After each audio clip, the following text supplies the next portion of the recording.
I want to welcome and congratulate Andrew Yoon and Belinda Buiza and One Acre Fund, the recipient of this year's Hilton Humanitarian Prize. It's got to be an incredible feeling, and we're just delighted to get to spend a few minutes with you to hear how it feels and what you're going to do with the prize money and to learn a little bit more about One Acre Fund. Maybe I can just start with you, Andrew. Tell us about what it was like to get this news. How does it feel to be the recipient of the Hilton Humanitarian Prize? Feels pretty terrific. This is really an outstanding time for smallholder farmers to be on the world stage. Farmers are the most climate affected profession in the world. Their income and livelihood depends on the consistency of their weather. And yet they're also being mostly ignored in the climate dialogue. One Acre Fund proudly represents 4 million hardworking farm families in sub-Saharan Africa. And this is a moment for all of us to speak with one voice. There are many practical, scalable ways that farmers on the continent can adapt to a changing climate. We just need more allies. And so this prize is a really wonderful moment to kind of help contribute to that winning coalition. We want to do our part. And we just think it's just like a wonderful highlighting of the farmer that we serve.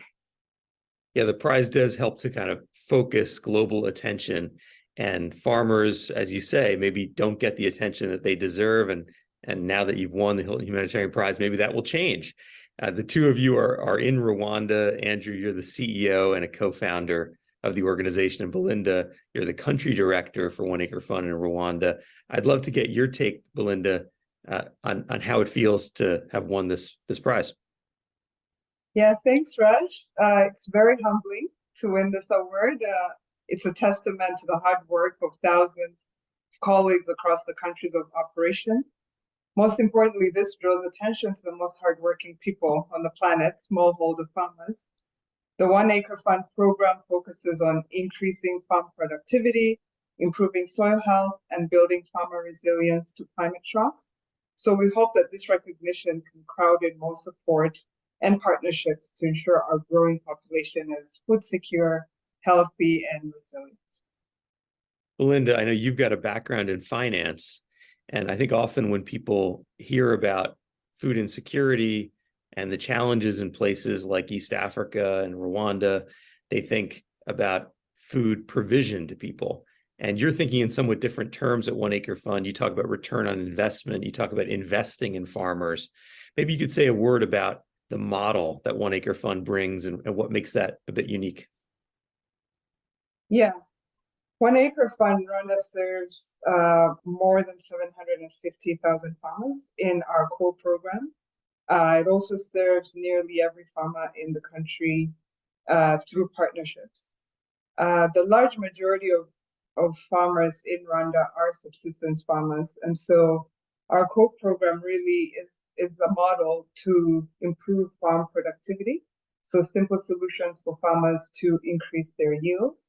And we've seen that farmers in our program compared to other non-One Acre Fund farmers yield more than 30% more in the first year they join the program, and even more in years that follow.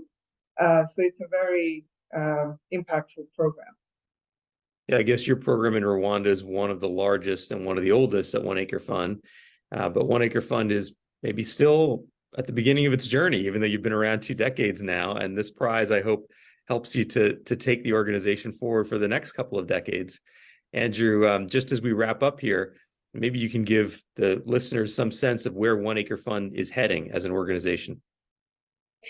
We have very big dreams. And so we estimate in sub-Saharan Africa, there are about 50 million smallholder crop farmers who could really benefit from services from us and the partners that we work with. And so there's an amazing concentration of those farmers. We're deployed right now in 9 countries throughout sub-Saharan Africa that hold 2/3 of those farmers.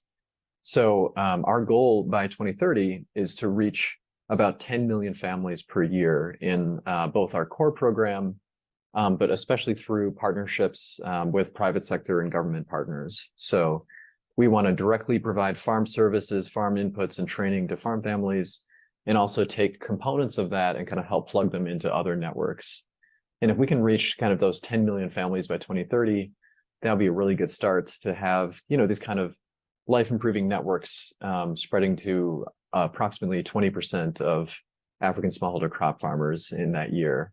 So we have big dreams and lots of work left to do. And so this is just a powerful inflection moment where we are considered sometimes as to be a large organization, but we really see ourselves as just getting started, and we really want to dream big for the farmer.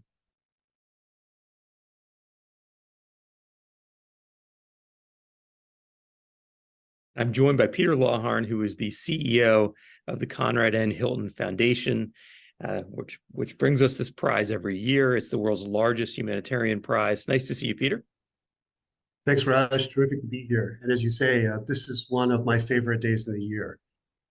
Peter, one of the things that I find fascinating about One Acre Fund is that they have a kind of a social enterprise model. They're not simply providing food, as you might have expected a humanitarian organization to do. They're actually helping farmers to invest in their own farms and to become more productive. Maybe you can say a word about why that model is particularly attractive at this moment of such severe food insecurity. It's a fascinating question, Raj, and I think a really critical one. The One Acre Fund often makes the point that farmers should not be going hungry. Farmers should be feeding others, and of course feeding themselves. And it is an anomaly in the 21st century that farmers are going hungry. And it's a condition primarily in Africa that is addressable through, as you say, social enterprise and the adept use of market tools and forces, financing, inputs, tools, training. So I think it's very deliberately not a handout, but a building up of a very important part of the fabric and productivity of the African continent. And I think the growth curve that we've seen with them is breathtaking. They started in the mid-2000s helping 40 families in Western Kenya. And today, they're helping a network of 4 million farmers, smallholder farmer families across 9 countries. Now, if you look at the fact that there are 50 million smallholder families in Africa, they've actually made a large part of the journey of solving the entire problem themselves. And this is what excites us about not only the path behind them, but the path in front of them and what gives it such promise. Now, it is a difficult year. As you know, the price of fertilizer has increased, partly because of the war in Ukraine. Climate is a great preoccupation for farmers. They're among the people on the planet who are the most affected by it. But I think we have a proven method of increasing yields, and we have a set of people, both in the organization and those they serve, who are mobilized to seek solutions. And I think it will be a powerful addition to seeking to end hunger, particularly in Africa. Peter, I find that every year when the Hilton Humanitarian Prize is awarded, you can see in the institution selected a big idea. Somewhere buried inside their important work, there's an idea, maybe even a radical idea. And in this case, for One Acre Fund, it's invest in farmers. And that idea, it couldn't be promoted and presented at a more important moment. I totally agree with you. The radical idea, no farmer should be hungry. Farmers should be ending hunger. And we know how to do it, and we're on it. For everyone who's watching, stay tuned on October 26th for the Hilton Humanitarian Prize ceremony, where the prize will be formally awarded to One Acre Fund. And we'll look forward to seeing you there.